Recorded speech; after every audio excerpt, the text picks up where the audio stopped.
સૌના સાનિધ્યમાં જ્યાં ભેગા થયા છે એવા રામદાસ બાપુને પણ ચરણોમાં વંદન કરું છું અને સર્વે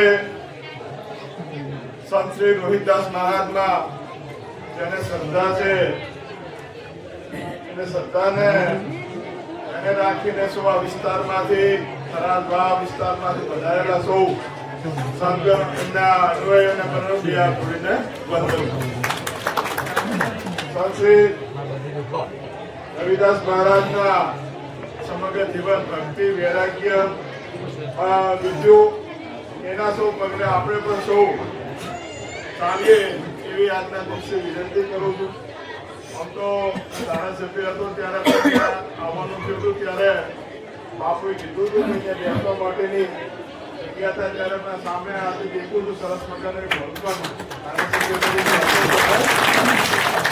આશ્રમમાં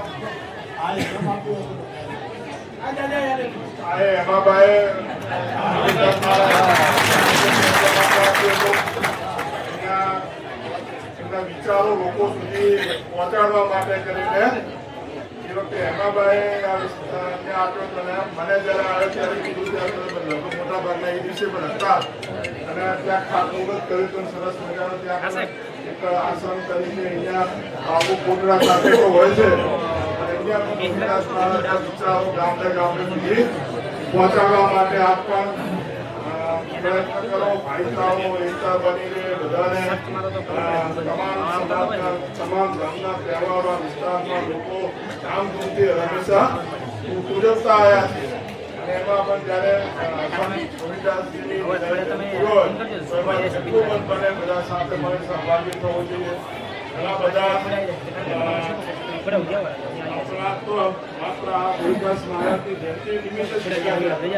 મને બીજું કોઈ ખ્યાલ નતો પણ સંત રોહિદાસ મહારાજના વિચારો આપણા જીવનમાં ઉતારીએ બધા અને એમના પગલે બધા ચાલીએ. આપશો મારા બે થઈ અને એમાં બધા આવ્યા છે બધા બહુ જ અને રોહિદાસ મહારાજની જન્મ જયંતિ નિમિત્તે આપ સૌને શુભેચ્છાઓ અને શુભકામનાઓ. ઇતિહાસે આપણને એને સુધાર્યા, હજારો વર્ષના ઇતિહાસ આપણે વાંચ્યા, બાકી સુધર્યા નથી. હું થોડો અલગ પ્રકારનો આદમી છું. તમને કડવો લાગશે, આપણે ખાલી વાતો કરવી છે, અસ્પૃશ્યતા નાબૂદી કરવાની. અત્યારે હવે જાગીરદાર સમાજના આગેવાનો છે, રાજપૂત સમાજના છે, ચૌધરી સમાજના છે અને અન્ય સમાજના આગેવાનો બેઠા છે. એમને વિનંતી કે અસ્પૃશ્યતા નાબૂદ કરવી હોય તો જાહેર મંચના ભાષણોથી નહીં થાય. મેં પ્રમ દિવસે નાય સમાજનું એક બંધારણ બનાવ્યું, તમને કોઈને ખ્યાલ હોય તો. એમાં 16મા નંબરનો મુદ્દો લખ્યો છે કે ગામડામાં કે ખૂણે ખાસરે કે ચોરે ચોટે બેસીને ક્યાં જો અસ્પૃશ્યતા વાળી વાત કરી છે ને તો હવે હું પોતે એક્શન લઈશ. આટલી તમારી તૈયારી હશે ત્યારે આ દૂષણમાંથી નીકળશે. આપણે બધા ધર્મ બચાવવાની વાતો કરવા નીકળ્યા છો, બરોબર છે, બચવો જોઈએ. હિન્દુ ધર્મ બચવો જોઈએ, પણ હજી તમારે કુળદેવીને દૂધ તમે ચડાયું છે, તમે આજે તમને ચા નહીં પાડી.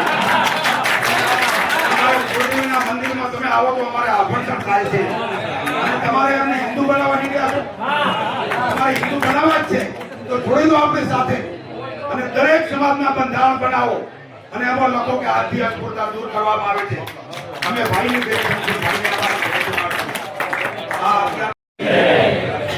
આજે સંત શિરોમણી રોહિતદાસજીની જન્મ જયંતિ નિમિત્તે આપણી વચ્ચે ઉપસ્થિત પૂજ્ય જામનાથ નથી થતો, ગરમ તે માન થાય છે. રોહિદાસ ભગવાન આજીવન ચામડાનું કામ કરતા અને જોડા સીવતા, પણ આજ દાડા સુધી આપણે એક સનાતન ધર્મમાં સૌથી મોટો ઇતિહાસ હોય તો ગંગા નદી જે આપણે મૈયા કહેવાય એનો ઇતિહાસ છે, જે પાવન પતિત કહેવાય અને આપણે એમાં જીલી અને પવિત્ર થઈએ. કોઈ પણ કહેવાતા સવર્ણ સમાજના કોઈ સાધુ સંતો મહંતો આજ દાડા સુધી એવા પેદા નથી થયા કે રૂપિયો આપ્યો હોય અને ગંગા મૈયા હાથો હાથ લીધો હોય. પોતે તો ગયા પણ નતા પોતે તો જે જતા હતા સાધુ એમને કીધું હતું કે મન ગંગા તો કઠોળ કે ગંગા, અને એ ગંગા ત્યાં જ એમને કુંડમાં કે એમના જે ઘરે જ રહેતા, પણ છતાં પણ દુનિયાના દેખાવમાં આજ દાડા સુધીનો સૌથી જો દાખલો હોય હાથવાસ લેવાનું દાન તો રોહિદાસજીનું ગંગા મૈયા લીધું છે. આ ઉત્તમ ઉદાહરણ કે જન્મથી નહીં પણ કર્મથી માન થયા હતા. બીજી જે એમની વાત હતી સમાનતાની વાત, જાતિ હોવી જોઈએ પણ જાતિ ભેદ ના હોવો જોઈએ. અને અત્યારે હું ક્યાંક ક્યાંક અનુભવો પણ છું, વાંચું પણ છું, કદાચ એ વાતને નાબૂદ નહીં કરી શકતા હું. ક્યાંક હવન હોય, આખા ગામનો ઉઘરાણો લેવાતું હોય, 2-4 કરતા હોય. ભારત વર્ષમાં ઘણા એવા મંદિરો છે કે દરેક 18 વરણ અને 19 જાતિ કહીએ તો દરેકને પ્રવેશ નથી મળતો. કેમ? એનો ભારતના ઇતિહાસમાં આઝાદીમાં 75 વર્ષ થયા, એ પ્રશ્ન પૂછવો જોઈએ. સમાનતા, ભાઈચારો, એકતા કહેવાની વાતો નથી, અનુભવવાની વાતો છે અને કરવાની વાતો છે. શરૂઆત આપણાથી થવી જોઈએ. દુનિયા માને ન માને એ પછીની વાત છે, પણ આપણે જે વાત લઈ નીકળીએ, આપણે શરૂઆત કરીએ કે મારા ગામનો દલિત ભાઈ હોય એ મારો ભાઈ છે. કોઈ ગામમાં ક્યાંય હવન થતો હોય અને એ વાતમાં રોકાટોકી આવે તો આપણે દિવાલ ગણીને ઊંચા એની આડા ઉભું રહેવું પડે. તો જ આ હિન્દુ ધર્મ બનશે, તો જ સનાતન ધર્મ બનશે અને તો જ ભારત વર્ષ એ મહાન બનશે. માટે આપણે અનુકરણ કરવાનો સમય આવી ગયો છે અને આપણે સૌ જ્યારે અહીંયા એકતા, સમાનતા, ભાઈચારો અને કર્મના સિદ્ધાંતોની વાત લઈને ગુરુના માર્ગદર્શન નીચે, એમના છત્ર નીચે આપણે મળ્યા છીએ, ત્યારે આજથી અહીંયાથી આપણે પ્રતિજ્ઞા લઈને નીકળીએ કે આપણા મંદિરમાં ક્રિશ્ચન આવે તો આપણે ગર્વ અનુભવ થાય. આપણા મંદિરમાં બૌદ્ધ આવે, શીખ આવે, મુસ્લિમ આવે, દર્શન કરે અને આપણે ગૌરવ અનુભવીએ કે અમારા ધર્મવાળા ફલાણા વિદેશી આયા અને આટલા આવી ગયા, પણ આપણો ભાઈ આવે અને આપણે મોઢું એક બાજુ ફેરવીએ. એ વાત સાથે હું સહમત નથી અને એ વાત નાબૂદ થવી જોઈએ. અને એ આજથી, અત્યારથી, કાલથી કદાચ આપણે ન કરી શક્યા, પણ આજથી જ ચાલુ થાય. અને આપણે જ્યાં બેઠા છીએ 5 પ્રતિક્રિયાની શરૂઆત થાય, કારણ કે શરૂઆત તો એકથી જ થતી હોય, હજારોથી ન થાય.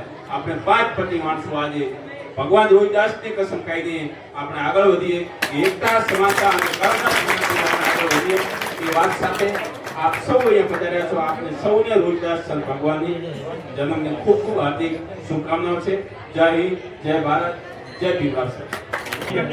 રામદાસ બાપુના શિષ્ય હતા અને એ કબીર સાહેબે કીધું હતું, અરે કબીર કુઆ એક હૈ પનિહારી બને, બર્તન સબકે ન્યારે ન્યારે પાણી સબકે એક. અરે મારા ભાઈ, આ તો કાકાએ કીધો કીધો કશો સાંભળ્યો કશો મુંડો કુવો ફાટી ગયો, કીધું સાંભળ્યું છે ભોગ એવો વચ્ચે ખ્યાલ આવ્યો અને આપણા અમને દૂર ને દૂર રાખ્યા. ધર્મ રક્ષિત રક્ષિતા, ધર્મનું રક્ષણ કરો, ધર્મ તમારું રક્ષણ કરશે. આ 4 જાતિ વર્ણ પ્રથા પાડી, એ જાતિ વર્ણ પ્રથા ક્યાંના ઉપર પડી હતી? આ મહાપુરુષોએ આપણા દેશ ઉપર પાડી હતી. બ્રાહ્મણ, ક્ષત્રિય, વૈશ્ય અને શૂદ્ર, આ મુખ છે બ્રાહ્મણ છે, મુખ બ્રાહ્મણ છે, આપણા હાથ છે એક ક્ષત્રિય છે, આપણે હાથી એ ભાઈ મતવારો અમારો જે માર્યા છે મહાપુરુષોને શીખવને પલટને મારે. હવે બાપુ મારે અને આવું અહીંયા વાતો કરી દે એટલે કીધું કશું, સાંભળ્યું કશું, બાપનો કાદો ગાલે ઘસ્યો, ઊંડો કૂવો એવું બન્યું. એટલે આ એક સમાજ એવો છે કે તમામ સમાજથી પીડાયેલો રહેલો છે, પણ આજ સુધી અને હવે આ બધા અમારા એવા મહાપુરુષો પાક્યા છે. જેમણે કીધું આ સંત રોહિદાસ બાપુ, જીવન સાહેબ, અરે અમારા પાટણ શહેરનો જેથી તળાવ ખોદાણા, એ પાણી ના મળે નહીં ચાટ કે લગા, વીર મારે જેથી કાયા રે હો, એ પાણી ના લગ પનિયા કરિયા હોય તો એ દાય, એ જગ જગ રખિયો આગેવા, સતની બેની મેઘ ધારવાળે છે આ એ અને પગ છે આ કઈથી વહી શકે પગ એ સુધરે છે પણ મારા બાપ શું કરો કોને કહું આ દલડાની વાતું આ નથી રહેવાતું આ નથી રહેવાતું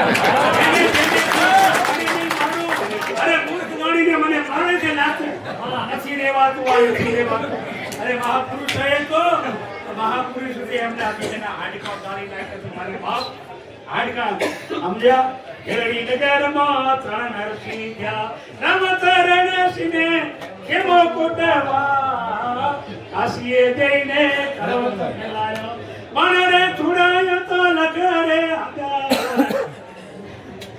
જુગ જુગ રખિયા આગેવાન પણ અમારે બાપુ ભાઈ ભાઈ બાપુ હા હવે પ્રસાદી લેવાની છે એટલે મારી વાણીને કરો જીવનમાં આ સૂત્ર પગે લાગે કોને પગે લાગે પગને લાગો જાણતો બોલ પાસ થાય બાબુ આ થકે સાત કહે તો સમજા વેરી પાકે દેશી છાયા રે અરે નજર બંધી કા ખેતુને કેસર બનાયા તેરી અતજ માયા રે ભેદ કિસીને ન પાયા પણ આ વખતે એવો ભેદ લાવી દીધો અને રોહિદાસ બાપુની વાત નથી કરી રોહિદાસ બાપુ ની એક ટિપ્પણી થઈ અને ત્યારે રાજસભામાં બોલાવવામાં આવ્યા હતા અને ત્યારે રોહિદાસ બાપુને કીધું કે બાપુ આ તમે એકવાર ઉઠી રહ્યા જરૂર ધારણ કરો તો એમ તો કયા છોકરી બતાવું અને 7 સોનાના શેરડી એ વખતે આ મહાપુરુષે એ જનન બતાવી હતી અને કે હું આજ અનાથી બ્રાહ્મણ છું કર્મચીજો તો બ્રાહ્મણનો છોકરો ખરાબ કૃત્ય કરતો તો ચંડાળ છે એનાથી કર્મચીજો તો કર્મથી બ્રાહ્મણ છે કર્મથી એટલે હવે મારે લાંબુ તો કેવું નથી અને એવું જ અત્યારે કાર્ય જામલા બાપુ ત્યારે શીખેલી જો જગાવી પોતે કોકડાની અંદર આપણે અહીંયા કોરોના કાળ હતો ત્યારે કોઈ એમને વાંચવા નતા આપતા ત્યારે મારા એક મિત્ર હતા શિવદેવીના ભાઈ નામે મહાદેવ અને નામે મહાદેવ એવો મારા મહાદેવભાઈ મારા વિક્રમભાઈ બીજા અન્ય મિત્રો અને એક લક્ષ મારા હતા અમે આટલા શ્રી માતાના જન્મ કંદોર મિત્ર ગુરુ ની શિષ્ય સિદ્ધાર્થ શિવો આરોગ્ય બાપુ કે હતા એવું બધા કાર્ય અત્યારે બાપુ શ્રી કરી રહ્યા છે અને હવે એક મારી અંદર વાત કરવામાં કે આપણી આખી સમાજ અને અન્ય સમાજો બેઠી છે ત્યારે એક બિરદાવાની વાત છે કે શ્રી જામનાથ બાપુ આ બાપુ હરિદ્વારની અંદર એક ધર્મ સંસ્થા બનાવી રહ્યા છે આશરાનો ધર્મ કેવડાય એને આશરાનો ધર્મ એવી ધર્મશાળા બનાવી રહ્યા છે દરેકને પોતે કોઈ મોબાઈલ થી કોઈ સંપર્ક કરીને કીધો છે પણ હું જાહેર વિનંતી કરું છું કે કાર્યને અમારી આ મેઘવાલ સમાજ ભાઈઓ ડગલું ભર્યો કે ના હટવું વેર કાઢ્યો કે ના લટવું અરે તમે ઋષિના બાળ અમે તો ઋષિના બાળ છીએ પણ અમને એક કાળે એવા કહે છે કે પાછા રાખ્યા બાકી અમે ઋષિઓના બાળ છીએ એટલે અમુક તો માણસો કહે છે અમે તો ઓળ્યા હતા અમુક તો પેલ્યા હતા માથી બાપુ હરિગીર શબ્દ લાવ્યો હરિમાં માને અને હરિને કૂતરો માને છે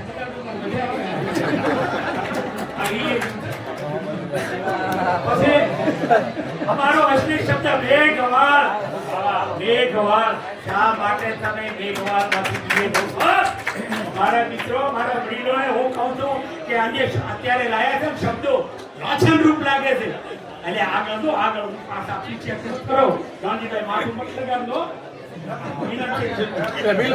એટલે આપણે જેમને આપણે પાછી કરે શિક્ષણ અને સંસ્કાર એટલું શિક્ષણ કામ નહીં લાગે સંસ્કાર સાથે લેજો વિદ્યા વિડે અને શોધે એટલે બની રહીએ છે અને સંસ્થાને હું અત્યારે આ હાથ રોગો કરું તમે સ્વીકારો અને બધાની સાથે તો મને રજા આપો જય હો આપણા પૂર્વજોએ ઘણી પીડાઓ વેઠી. પાણી હતો નહીં આપણા વિસ્તારમાં, કાળ પડતા આપણા કે આર્થિક પરિસ્થિતિ નથી એટલે આપણા દીકરાઓને દીકરીઓને ના ભણાવી શકતા.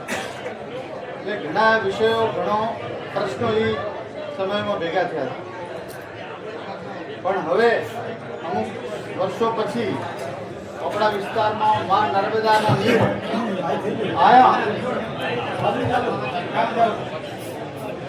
એના પછી આપણે બધા સક્ષમ થયા એટલે આપણા પરિવારને આપણે શિક્ષણ આપી શક્યા, આપણા બાળ બચ્ચાઓને આપણે ભણાવી શક્યા.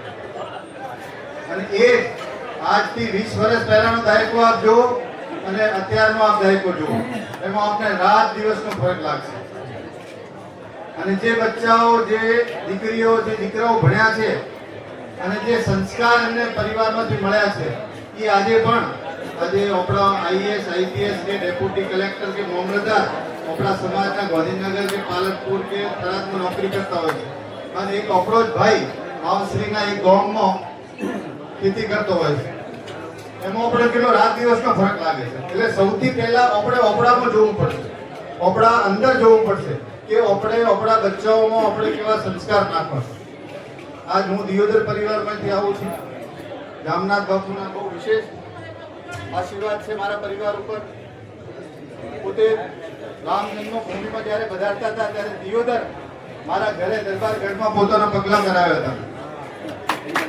મારા લગ્ન જોધપુર પરિવારમાં થયેલા હતા અને જોધપુર મહારાજા અત્યારે હાલમાં ગજસિંહજી બાપુ મારા કાકી હારા અને મારા ઘરથી સોમનાથ બાપુને તિલક કરીને આમનું સ્વાગત કર્યું. સોમનાથ બાપુ જોડે આપણા સમાજના 5 ગામના આગેવાનો હતા. આ 2-3 જણા તો જ છે. કોટડાથી હતા, મકડાલાલથી હતા, જાડાથી હતા. એટલે આપણા પરિવારમાં સમકક્ષ જે જગ્યાએ જે સોફા ઉપર હું બેઠો હતો એ જગ્યાએ ઉપર સોમનાથ બાપુ પણ બિરાજ્યા હતા. એ જગ્યાએ સમાજના બીજા આગેવાનો પણ બેઠા હતા. એટલે શરૂઆત આપણે જૂના જમાનામાં તો હતી. મારા પરિવારમાં મારા ફાધર 10 વર્ષના હતા ત્યારે એમના પિતાજી પીતરી ગયા હતા. એટલે અમારા જ પરિવારના મૂળજીભાઈ પરમાર એ મોટા મા જોડે રહેતા અને મોહનસિંહ બાપુને નાહાળામાં રોટલો સુરી ખવાડતા. એટલે અમારા પરિવારમાં તો એવું કોઈ દાડો વિરુદ્ધ નથી. અને આજે પણ મારી જમીન ગામથી 1 કિલોમીટર દૂર છે અને આપણા સમાજના ભાઈની ગામના પાદરમાં છે.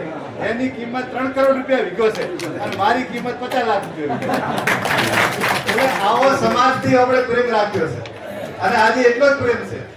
એટલે આજકાલ રાજનીતિ જે કરતા હોય છે જેને વોટ જોતા હોય છે એ લોકો આપણને હંમેશા વિભાજનની ઓર લઈ જાય છે કે આમાં આવું છે ને આમાં આવું છે, આ મંદિરમાં નથી જવા દેતો, આ પૂજા નથી કરવા દેતો, ના હવન નથી કરવા દેતો. એવું ચોય લાગે તો આખા જિલ્લામાં ચોય લાગે તો અમને કહેવાનું અમે આવશું, અમે આપણે જોડે મળે. પણ કોઈની વાત, કોઈની અફવામાં આવવાનું નથી. અફવામાં આવો તો આપણા સમાજને નુકસાન થાય, ઓલા બોલવા વાળાને નુકસાન થવાનું નથી. તો હાથી છે, 2 દાડા બોલશે ને જાતો. એટલે હંમેશા સમાજને જો મજબૂત કરવો હશે તો આપણે બધાને ઓય વાળાને ભેગા બેવું પડશે અને ઓયના પ્રશ્નો નિરાકરણ આપણે જ કરવું પડશે. સોમનાથ બાપુને ઓળખવા આપણે બધા માણસો, આપણે બધા એમના કામ બેવાસો, પણ એમના ઓળખવા માટે તમારે ખુદને તપસ્યા કરવી પડશે. તમે તપસ્યા કરશો તો ભગવાન આજ આપણા વચ્ચે જ છે. આપણે ચોય ગોતવા જાઓ, ફક્ત એમના જીવનના નિયમો, એમના જીવનના જે અસૂલો છે, એમના જે આદર્શો છે આપણે અપનાવીએ અને આપણે સર્વ સમાજને, જો ગોમ હોય એ ઉકેડો હોય, બરોબર, મારા સમાજમાં બધા મારા જેવા હોતા નથી, આપના સમાજમાં કોઈ બધા આપણા જેવા હોતા નથી. આપણો છેવાડાનો વિસ્તાર છે એટલે બધી વસ્તુ મળી જાય અને બધા સેવન પણ કરતા હોશે, સારી ખોટી બધું. એટલે કોઈક દાડો કોઈ ઘર્ષણમાં આવી જાય તો એનો મુદ્દો નહીં ભણાવવાનો.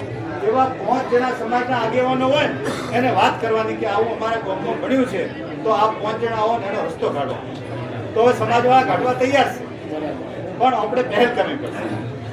રામનાથ બાપુ જ્યારે અયોધ્યા પધારતા હતા ત્યારે નીલકંઠ મહાદેવનું મંદિર છે દિયોદરમાં, ત્યાં બાપુના હાથે અમે આરતી કરાવી હતી અને આખા દિયોદર ગામના સર્વ સમાજના લોકો આજથી 12 મહિના પહેલા ઉપસ્થિત રહ્યા હતા. તો આપણે શું કાર્ય કરો છો અને શું નથી કરતા એ જોવાનું નથી. આપણે મંદિરમાં જવું હોય તો આપણે પોતાના શરીરને પવિત્ર કરવું પડે. આપણે સ્નાન કરવું પડશે, આપણે પૂજા મંત્ર કરતા આવડવું જોઈએ, અગરબત્તી દીવો કરતા આવડવું જોઈએ. હવે આપણે નાવાની, આપણે ધોવાની, આપણે અપેક્ષા રાખવા મારી જવું. આપણા ઘરમાં દર્શન કરવા જોઈએ, પૂજા અર્ચના કરવી જોઈએ, આપણા પરિવારમાં સારા સંસ્કારો નાખવા પડશે. આજ વેસ્ટર્નાઇઝેશન એટલે આપણા સમાજની અંદર દુષ્પ્રભાવ આવી રહ્યા છે. મોબાઈલ એક એવી વસ્તુ છે કે જે આપણને શિક્ષા પણ આપે છે, શિક્ષણ પણ આપે છે અને આપણા બચ્ચાઓને આપણા દૂર પણ કરે છે. એટલે આ ખૂબ ચિંતાનો વિષય છે. એટલે આપણે એ પણ ધ્યાન રાખીએ કે આપણા બચ્ચાઓ મોબાઈલ વાપરે છે તો એમાં એ શું કરે છે. એ સારી વસ્તુઓ પહોંચે છે, સારી જગ્યા ઉપર એને જવા માટે કરીને એમાં શિક્ષણ મેળવે છે.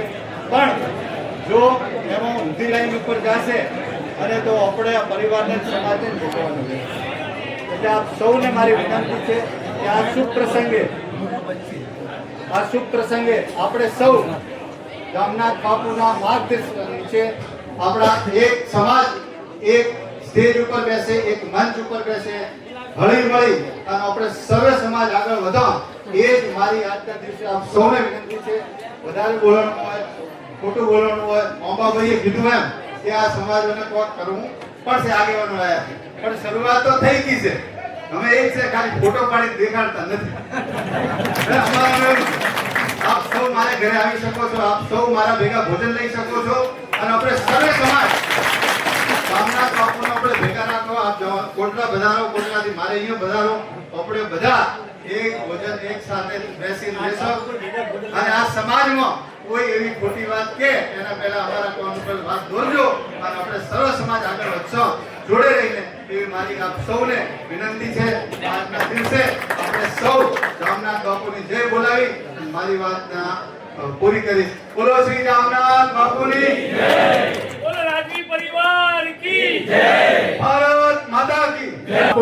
અને સર્વ સમાજ આપણા જામનાથ બાપુ બધા સાથે બેસીને પ્રસાદ લેવાના છે. એ આપણા માટે આનંદની વાત છે.